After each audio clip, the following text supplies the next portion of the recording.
In December 2019, in Wuhan, China, the scientists discovered and identified a disease called coronavirus. As time passes day by day, the disease has been spreading around the world. WHO announced that the disease could be a pandemic and every country should take action to prevent it. However, the Malaysian government is not particularly concerned about this issue. At that time, they just focused on the political issue instead of this more serious pandemic. The first case of COVID-19 in Malaysia was from 3 Chinese nationals who had close contact with an infected patient in Singapore. After that, the COVID-19 cases in Malaysia increased day by day. On 16 March 2020, the government implemented Movement Control Order as a preventive measure in response to the COVID-19 pandemic.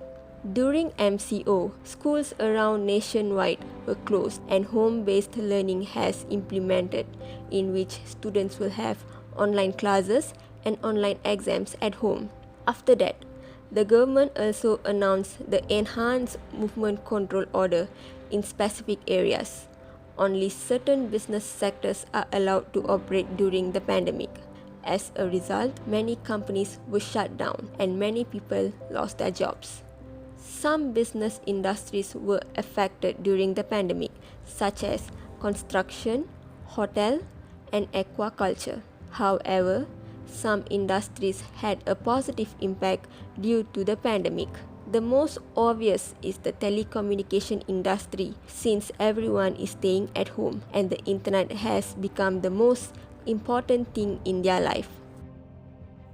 During the COVID-19 pandemic, a few products such as face masks, hand sanitizers, gloves, and test kits were needed to prevent the virus from spreading to people. The demand for these products was very high, especially for the face mask. It is considered the most important thing that helps reduce the infection rate. In Malaysia, there is price gouging in face masks. Before the COVID-19 pandemic, the price for 1 unit of the 3-ply face mask was 80 cents, and the price for 1 box was 25 ringgit.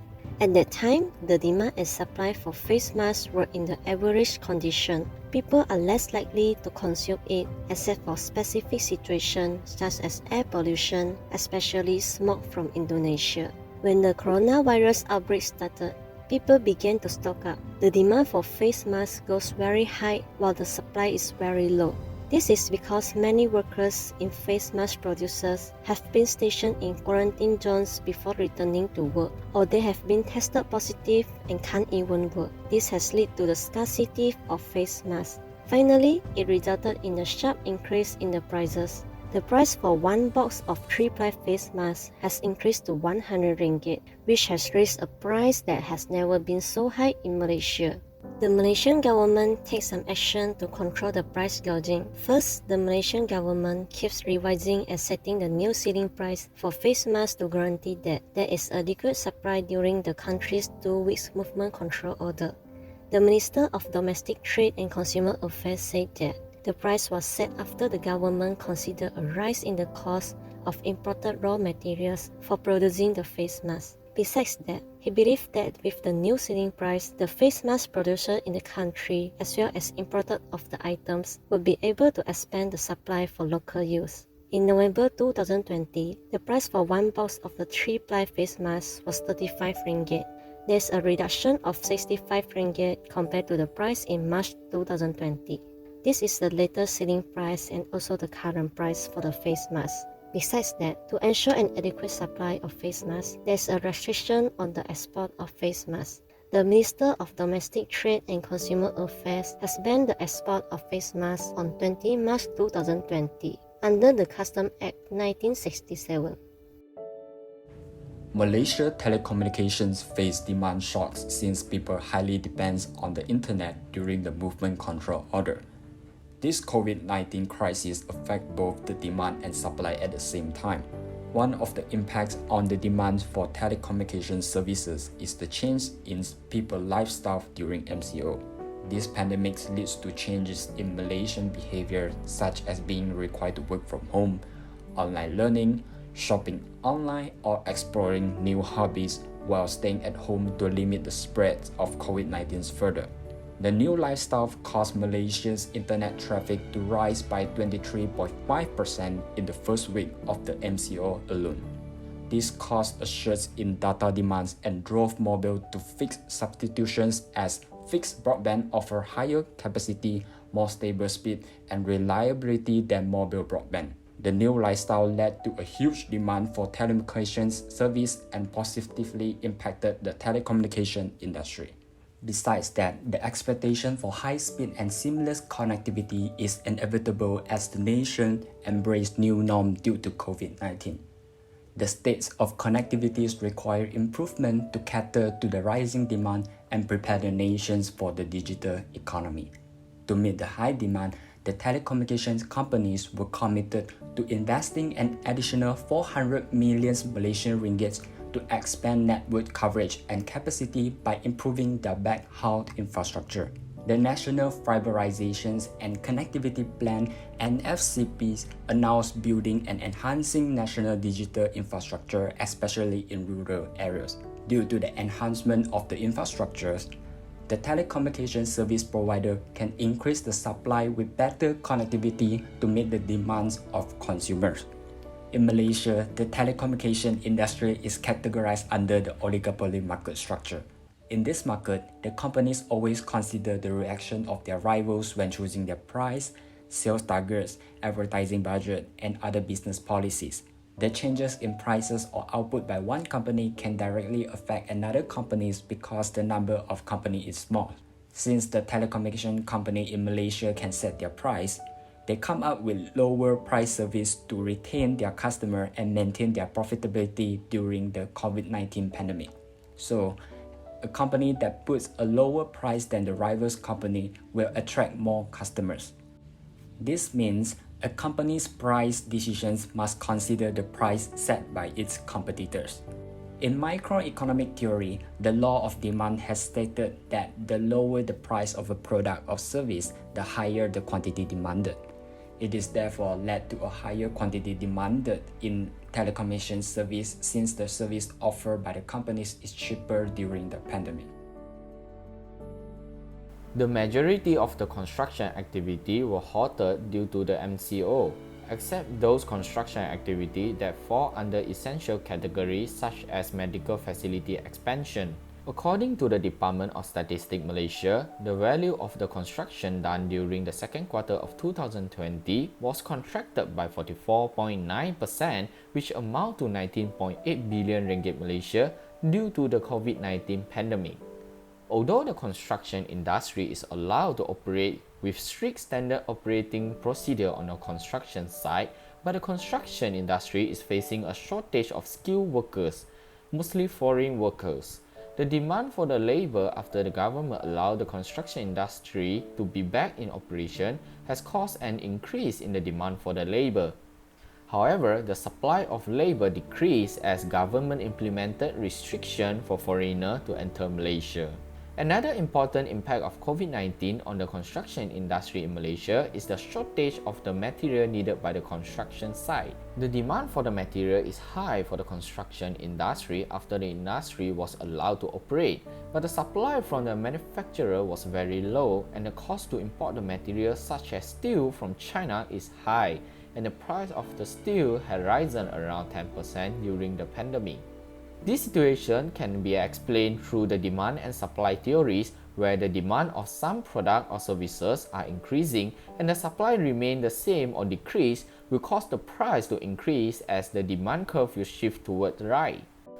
The market structure of the construction industry depends on the market that the construction firm is involved in. This is because the definition of the construction industry market is particularly opaque.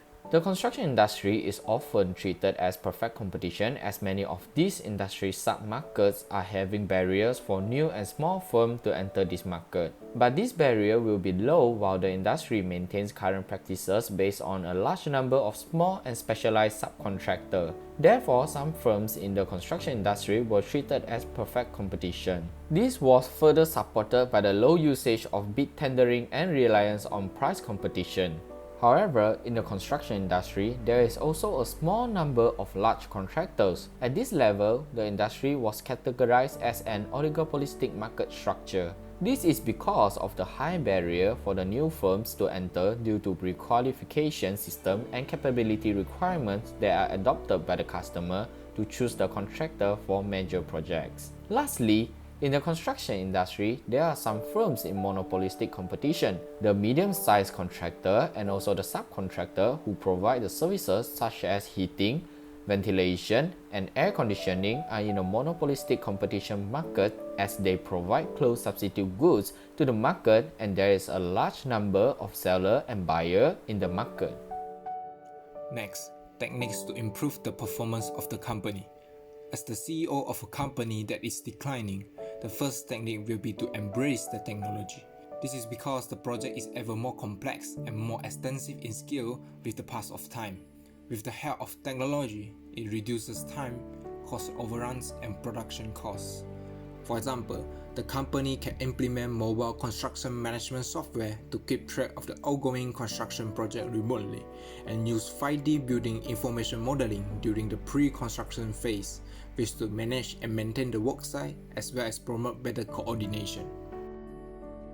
Digitalization of sales processes and marketing strategy is one of the techniques that can implement by the company, which results in an amplification platform for the company's brand, increasing brand awareness, enhancing proximity with customers, and most importantly, marketing ongoing and completed unsold units.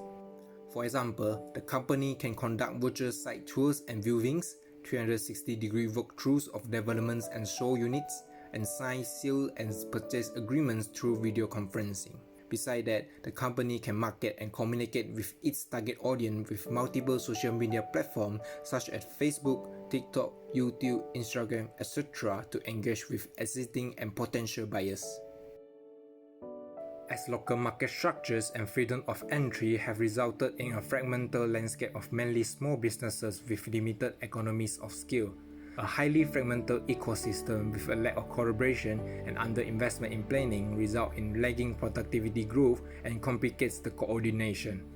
Therefore, augment consolidation where the companies will move to own or control important activities along the value chain which establish economies of scale and support investment in IT, talent, R&D, and technology, thereby improving the quality of construction as well as providing a construction ecosystem process that is more standardized, consolidated, and integrated.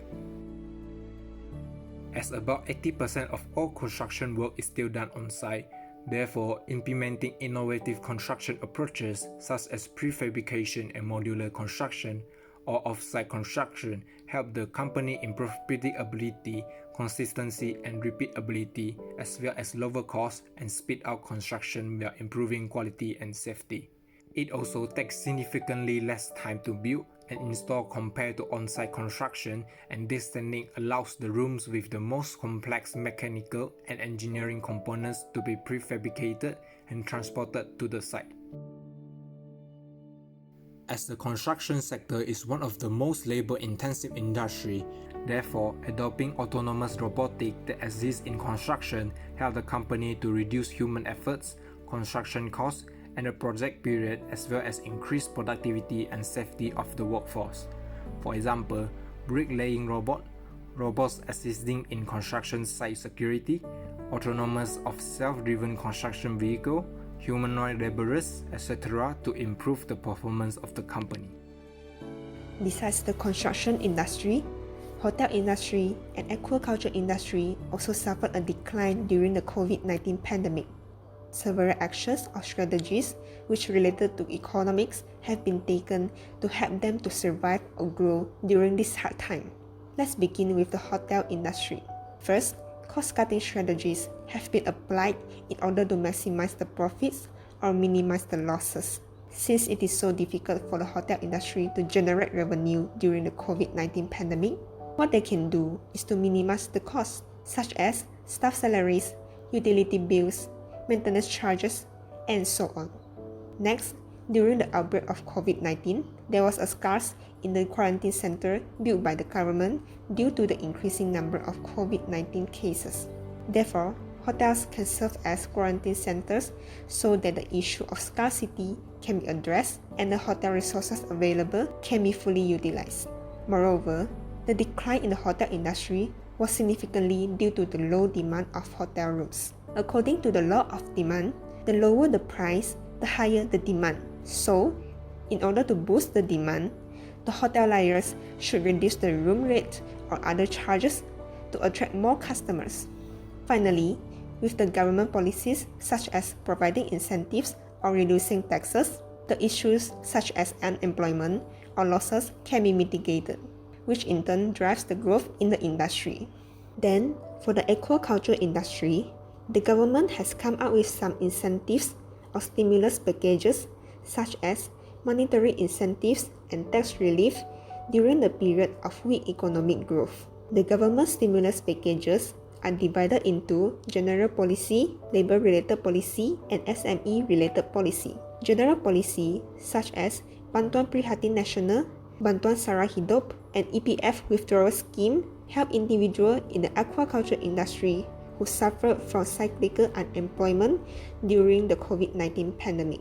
Next, for the labor-related policy, there are two programs introduced by the government, which are Employment Retention Program and Wage Subsidy Program, to help both employees and employers during the pandemic. Moreover, the SME-related policy, such as the Special Relief Facility under the Economic Stimulus Package 2020, provides loans for the SMEs at lower interest rates and longer repayment period. Furthermore, in terms of tax incentives, the aquaculture SMEs are eligible for a 3-month deferral of income tax installments. In addition, digital transformation can enhance the operating efficiencies in the aquaculture industry, which may bring a decrease in the waste and cost, thus lead to a growth in the industry.